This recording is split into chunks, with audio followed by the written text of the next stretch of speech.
Hello, everyone. Welcome back to Talk Sophia. I'm David. And I'm Sophia. We're so happy you're here today. If you've ever wondered when to use will and when to use going to, this lesson is for you. Sophia, I have to admit something. When I first started learning English, I used will for almost every future sentence. You're definitely not the only one. Many English learners think will and going to mean exactly the same thing. Don't they? Sometimes they talk about the future, but the feeling behind them is different. Let's make it easy. Imagine it's Friday evening. You've already booked movie tickets for Saturday. What would you say? I'm going to watch a movie tomorrow. Exactly, because it's already planned. You made the decision before speaking. Going to equals a plan. So whenever I already have a plan, I should use going to? Most of the time, yes. For example, I'm going to visit my grandparents this weekend. We're going to clean the house tomorrow. She's going to start a new job next month. These are all planned activities. That sounds easy to remember. Will equals a quick decision. Now imagine a different situation. You're sitting in your room. Suddenly your phone rings. I'll answer it. Perfect. You didn't plan that. You decided at that exact moment. That's why will sounds natural. So if my mom says, David, can you close the window? I reply, sure, I'll do it. Exactly. That's real English. Making offers. Can we also use will when helping someone? Absolutely. Imagine your friend looks tired. You say, I'll make you a cup of coffee. Or, I'll carry your bag. These are offers. Native speakers use will all the time for offers. That sounds much friendlier than just saying, okay. Exactly. A quick practice. Let's practice.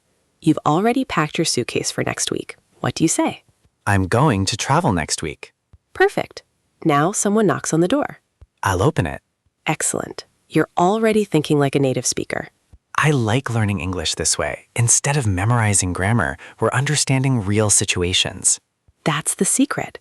Don't memorize. Understand the situation. Welcome back, everyone. We've learned that going to is usually used for plans and will is often used for quick decisions. But I still have one question. Sophia smiling? Go ahead.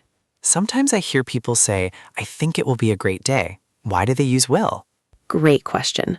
When we're giving our personal opinion about the future, will is very common. For example, I think you'll enjoy this movie. I believe our team will win. I'm sure you'll do well in your exam. These are opinions, not fixed plans. Predictions with evidence. What if I can actually see something happening?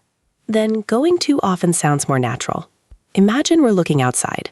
The sky is full of dark clouds. You can say, it's going to rain. Because I can see the evidence. Exactly. Or imagine a little child is riding a bicycle too fast. You might say, he's going to fall. You aren't guessing, you're reacting to what you see. A real-life conversation. Let's imagine we're planning our weekend.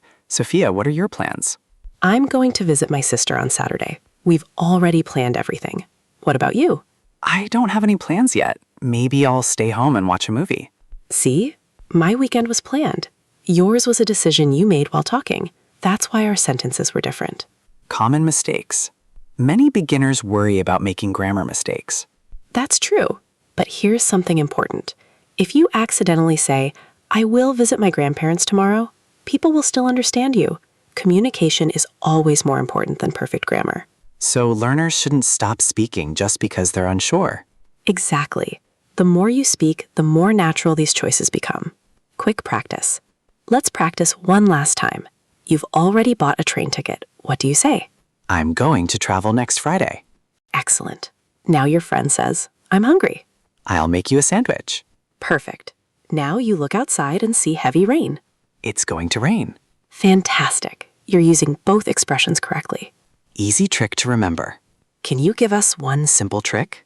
Of course. Ask yourself one question. Did I decide this before I started speaking? If the answer is yes, use going to. If the decision happens right now, use will. It's that simple. Today's challenge. Before you leave, here's today's challenge. Write 3 sentences. One using will for a quick decision, one using going to for a future plan, one prediction about tomorrow.